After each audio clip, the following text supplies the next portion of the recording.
Hello, this is just a quick video showing the some new honing compound material that I whipped up for use with the washboard sharpening block. Like the previous material, it is formulated to go over paper products particularly well, better than leather and better than bare wood. So ultimately it's meant to be part of a disposable system, and one of the weak spots perhaps is the sharpening of steels with high amounts of vanadium, to the point where they form carbides that are wear resistant to most other abrasives, and you almost always have to resort to diamond or CBN once you get above probably about 800 ANSI grit, at the very least for best use of your time and for the best outcome. So what I decided to do was see if I couldn't put some diamond into the regular compound, and what I came up with was a formula of 8 carats for one of these slugs wound up producing a notable effect on so-called super steels, while not degrading performance on some of the lower Rockwell hardness steels, plain stainless, carbon. Some of those don't really take to diamond as an abrasive for sharpening as well as they do with other materials. So I left the silicon carbide in here, and it's just been reinforced with enough diamond to give it some punch on the higher wear resistant steels, increasing its utility to where you don't need to use diamond lapping films or anything. You just use silicon carbide wet dry and then the compound reinforced with diamond for the final steps. What I have long noticed is that once you get up around between 600 and 800 grit, especially on the higher vanadium, this is S110V, it begins to laugh at things like aluminum oxide. Once the grit size gets smaller than about the 3 micron, that is the size of the carbides that are formed. Now this edge is in pretty good shape. I've been testing a little bit lately, but you can see that, steel comes off on the wet dry. It does form an edge. It will get 3-finger sticky as you sharpen it. The paper is pretty tight to the board as usual, so I can use a scrubbing motion without cutting the paper or anything like that. For finishing, I prefer a trailing motion. That slight give of the wet dry, especially combined with the high Rockwell. I believe this is 64 Rockwell. Might even be 65. I'd have to consult with the maker. I have forgotten. But in any event, it tends to have much smaller burr formation than steels with a Rockwell value into upper 50s or lower.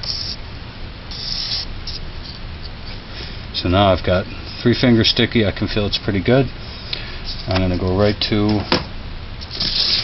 the compound. This has already been dosed. This is a smaller, thinner version of the washboard, made primarily just for finishing. And because it's got diamond in it, if you don't want to just throw it out all the time, you can actually wipe it off a little bit. As you see it load up with swarf, you can wipe it down just a little bit and take most of the spent metal off from a prior sharpening, conditioning, whatever, and it'll keep running. If you rub it down really good, then you're going to be left with mostly just whatever fines were left and the fine component of the silicon carbide.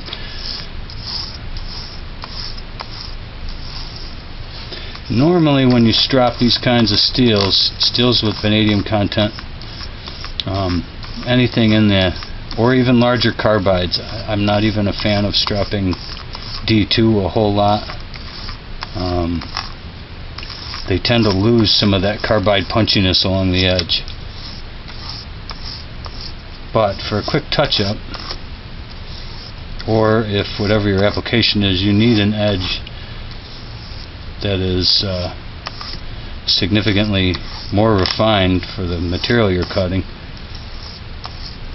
and stropping is a quick and easy way to go if you don't have abrasive surfaces that are fine and quick and easy to refresh your tools on. The strop really fits the bill. And now when this guy gets loaded up, I can, even with the diamond in it, it's cheap enough that I can toss it. I can recycle this paper. But it'll go a while, and because it's got the diamond in there, it doesn't tend to get swamped as much with the swarf. It tends to extend the usable life of it. You can tap a couple drops of mineral oil on here, rub it around, turn it into a really slight bit of, not really a slurry, but like a gel.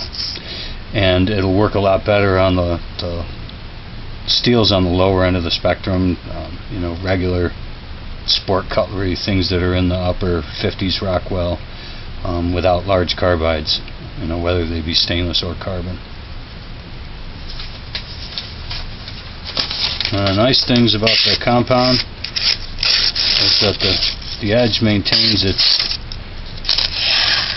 bite, and it'll maintain that bite time after time after time. Unlike if you were stropping on anything but diamond, over time the carbides are gonna dull. They're gonna glaze. You really need diamond or CBN, and this is a nice convenient upgrade to the existing materials. You don't have to do anything different. The only thing I do recommend is, on occasion, if you're sharpening something that is like fairly cheap steel or low Rockwell, you can just work a little bit of mineral oil in here and give the abrasive a tiny bit of mobility, and that'll kind of tame that diamond effect. It tends to not work as well on some of the lower Rockwell steels, some of the more plain carbon ones. And the other option is just to apply a lot less of this. If you are using it on you know, more budget-minded steels, you don't need as much of it, and it still does a really nice job, and you can still use it just like the previous stuff.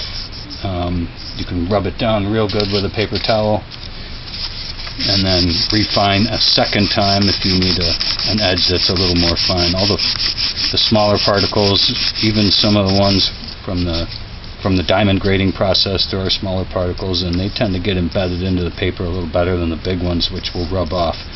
Here's a real hard tacky binder, and the bigger pieces tend to just come away. Well, that's about it. I just wanted to put this out there, explain to people what the new material is.